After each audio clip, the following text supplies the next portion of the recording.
Hello students, आई जहीर अब्बास। आज की इस क्लास में हम पढ़ेंगे अन्य हेलोजन यौगिक।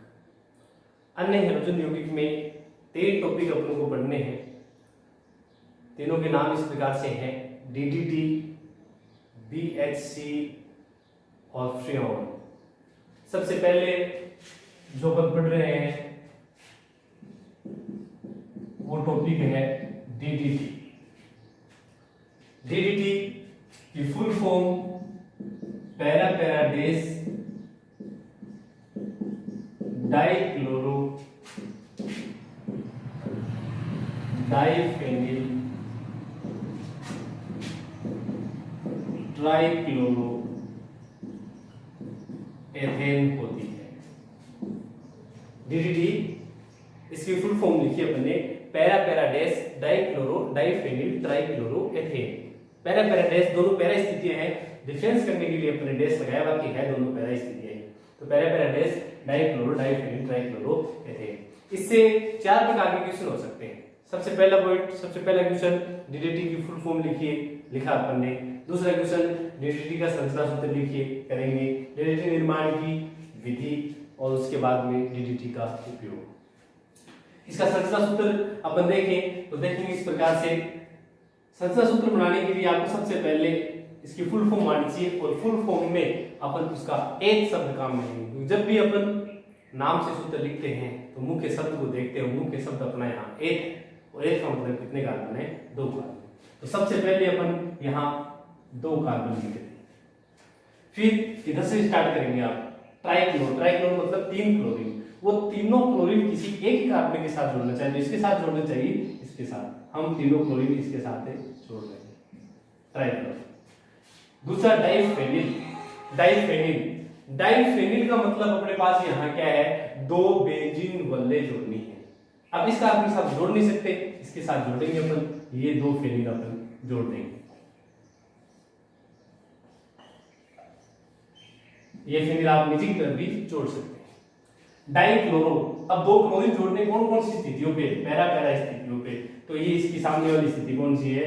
पैरा। एक क्लोरीन यहाँ जोड़ देंगे, एक क्लोरीन यहाँ जोड़ देंगे। इस प्रकार से अपने पास यहाँ पर ये इस नाम के अंदर जो कुछ था वो सब कुछ अपन यहाँ पर लिख दिया है। नाम से सूत्र लिखते तो अंत में उसकी शोधकता पूरी करते। शोधकता पूरी करने के लिए इस कार्बन की शोधकता पूरी हो रखी है, जबकि इसकी एकम है उसके साथ क्या जोड़ देंगे? H। इस प्रकार से अपने पास जो DDT है उसका संरचना सूत्र प्राप्त हो चुका है। निर्माण की विधि की बात करें अपन, बनाने की विधि, तो DDT निर्माण की एक ही विधि होती है। क्लोरेल की अभिक्रिया क्लोरोबेंजीन के साथ करवाई जाती है। क्लोरेल का फॉर्मूला देखेंगे अपन, CCl3CHO। ये इस टाइप से CCl3CHO, ये क्लोरेल है।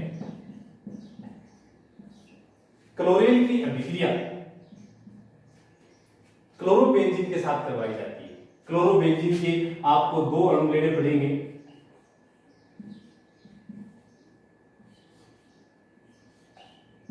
ये क्लोरोबेंजीन है, उसके 2 अणु अपन ने लिए हैं।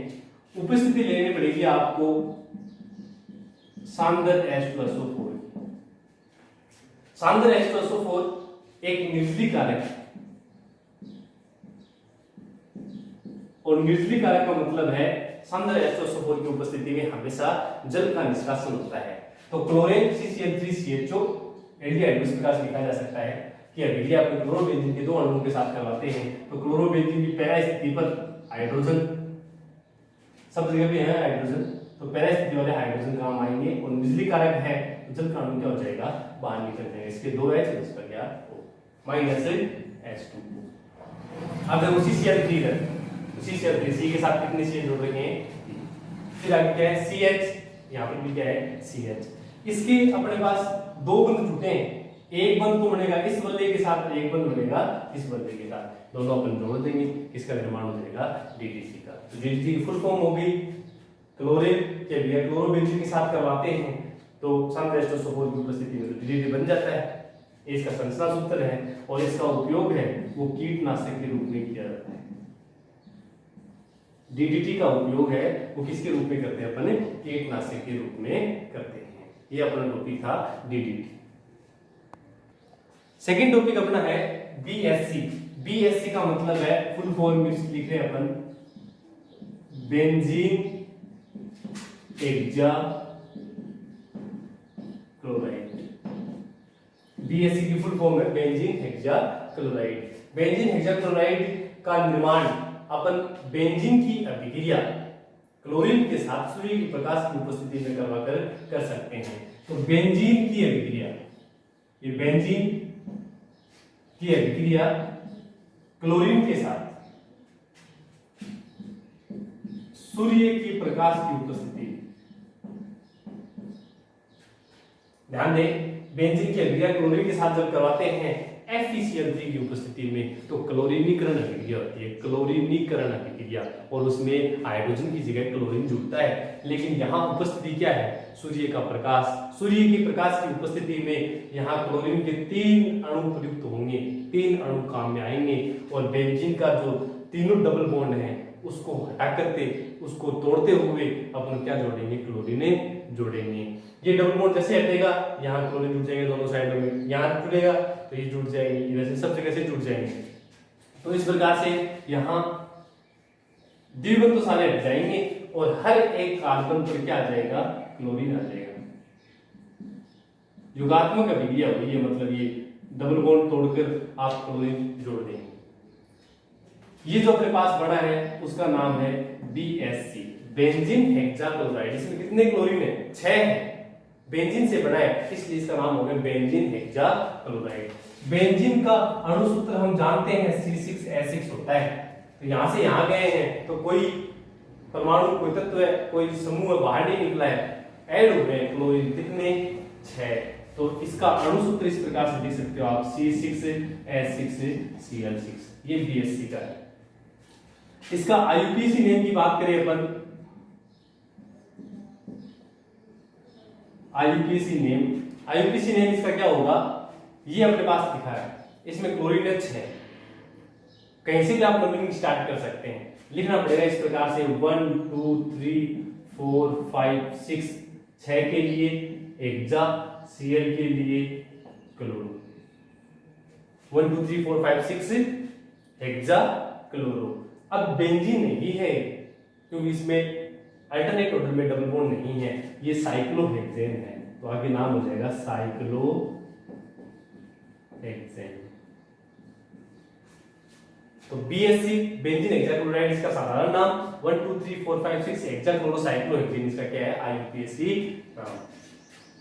व्यापारिक नाम, इसके अन्य नाम है व्यापारिक नाम, वो इस प्रकार से है, जैसे कि लिंडेन, गेमेक्सी, BSC666।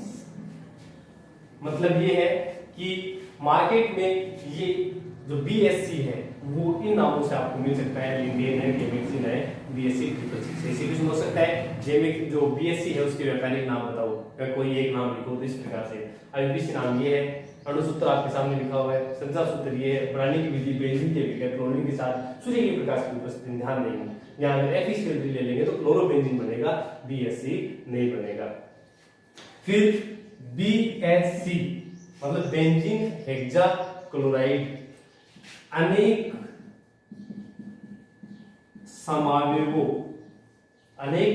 समावेवों जैसे कि alpha, beta, gamma, delta, omega, theta आदि, BSC अनेक समावेवों का मिश्रण होता है।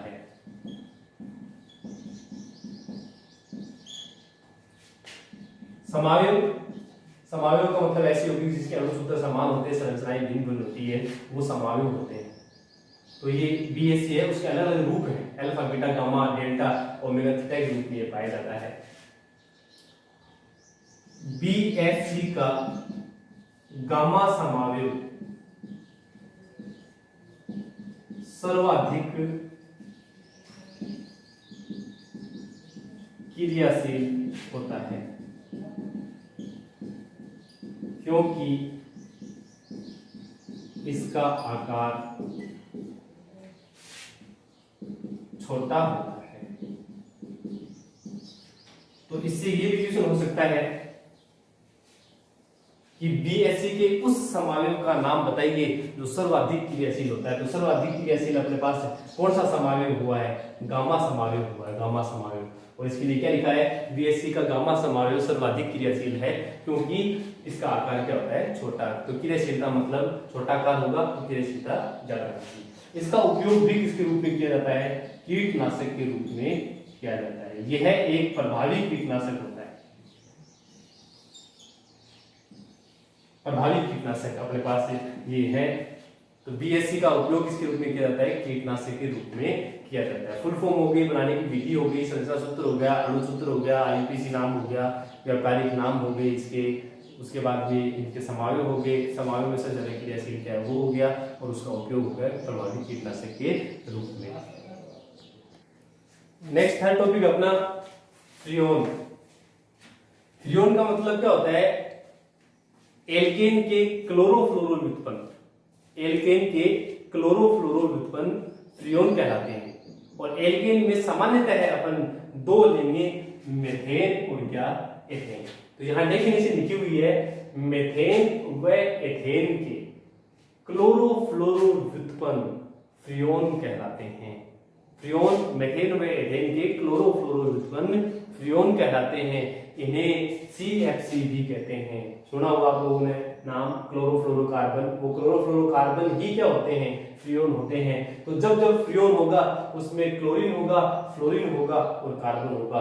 इन तीन में से अगर एक भी तत्व नहीं है तो वो फ्रियोने नहीं होगा।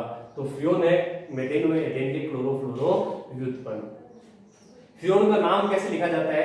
फ्रियोन का नाम लिखा जाता है फ्रियोन XYZ।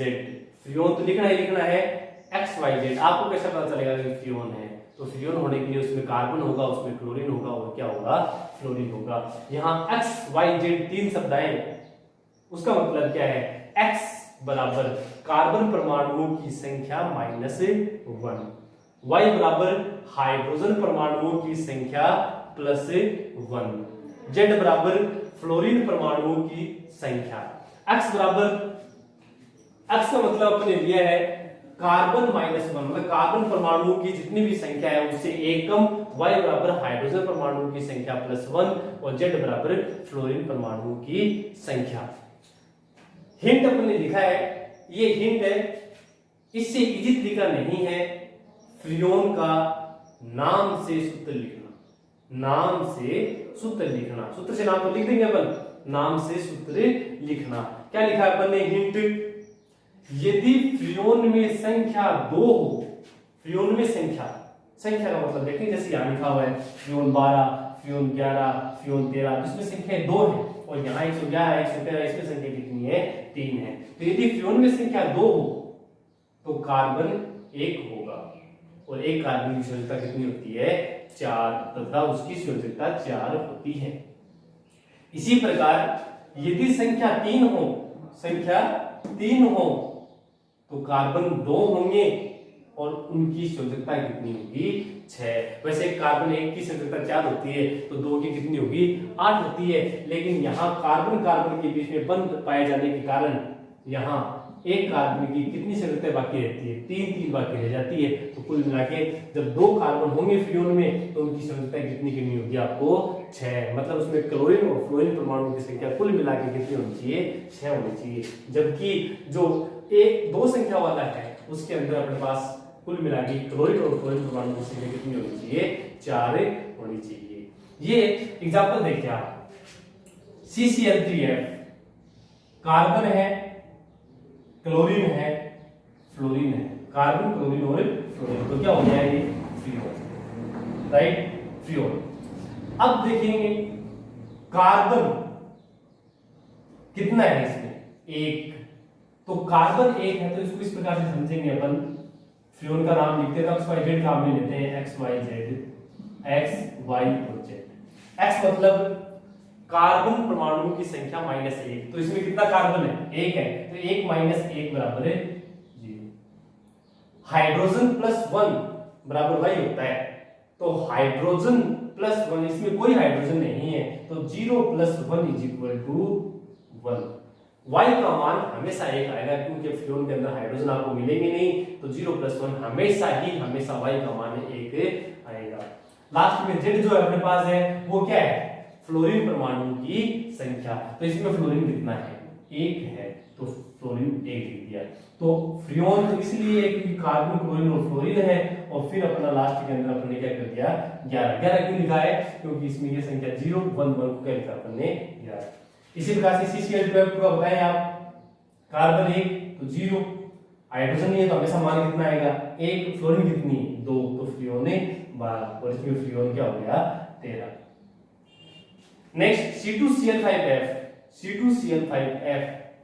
तो कार्बन कितने 2, तो देखेंगे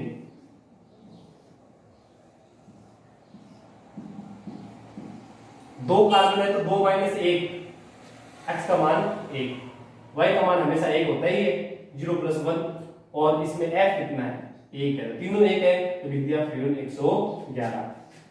C2 2 कार्बन, 2 में से 1 कम कर देंगे तो 1, y का मान 1, फ्लोरीन कितने 3 है, तो फ्रियोन 113। तो ये अपने पास थे, अपन ने सूत्र से नाम लिखे, लेकिन जैसे आपको ये बोल दे कि फ्रियोन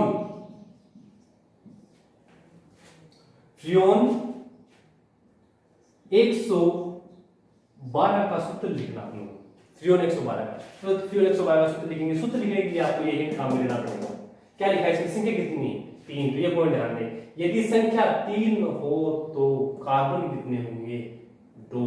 तो फ्रियोन बनाने के लिए आप देख लेंगे कार्बन, क्लोरीन और फ्लोरीन बनाने हैं, तीनों आएंगे नहीं आएंगे, फ्रियोन है तो कार्बन, क्लोरीन और फ्लोरीन तीनों तो आएंगे उसके अंदर।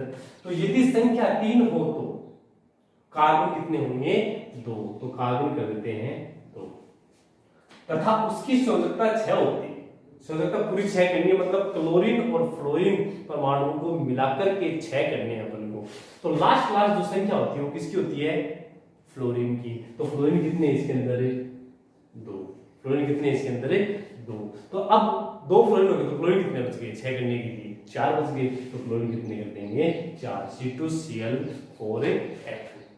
इसी प्रकार से जैसे मान लो आपको फ्रियोन 12 का सूत्र लिखना है, तो फ्रियोन 12 का सूत्र लिखने का मतलब संख्या कितनी है इसके अंदर 2, तो कार्बन कितना होगा 1 कार्बन, क्लोरीन और फ्लोरीन, संख्या कितनी करनी है 4 करनी है, तो फ्लोरीन 2 आ जाएंगे, तो फ्लोरीन भी कितने बच जाएंगे 2। इस प्रकार से कार्बन 1, क्लोरीन 2 और फ्लोरीन 2। इस प्रकार से अपन फ्रियोन का क्या कर सकते हैं, नाम से सूत्र और सूत्र से नाम। इस साल के लिए इंपॉर्टेंट टॉपिक है फ्रियोन, इससे क्वेश्चन आएंगे।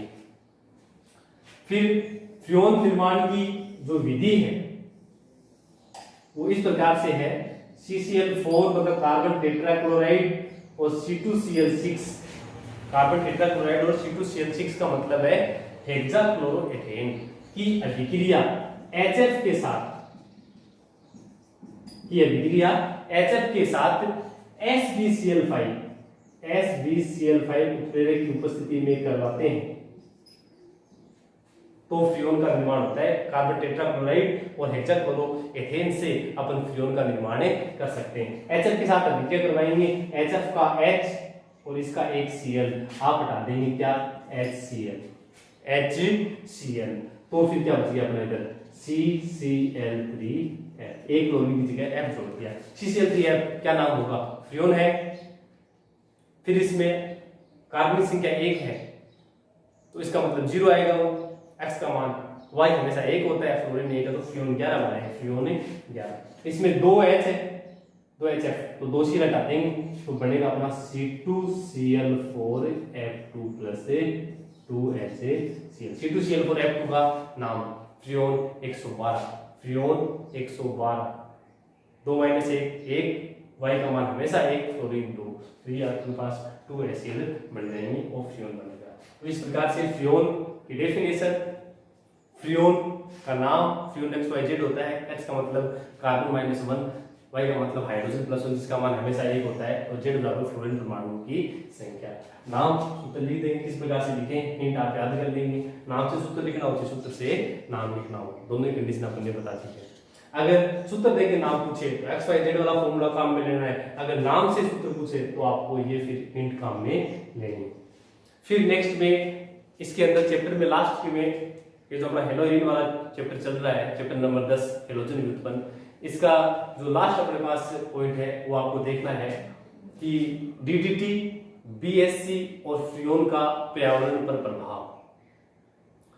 तो फ्रियोन सीएफसी क्लोरोफ्लोरोकार्बन है, उनका उपयोग अपन एसी, रेफ्रिजरेटर आदि में कूलिंग के लिए करते हैं और इनका ये उपयोग है। लेकिन साथ साथ में ये ओजोन लेयर, जो ओजोन परत है, उसको अपक्षय करते हैं, अपघटित करते हैं। तो ये इसका अनुप्रयोग भी है, मतलब ये वातावरण को प्रभावित करते हैं। इसी प्रकार से डीडीटी और बीएससी कीटनाशक होते हैं, वो कीटों को मारने के लिए तो काम में लिए जाते हैं, लेकिन उनके उपयोग से साथ साथ में प्रदूषण की समस्या उत्पन्न होती है और सामान्यतः है मृदा प्रदूषण उत्पन्न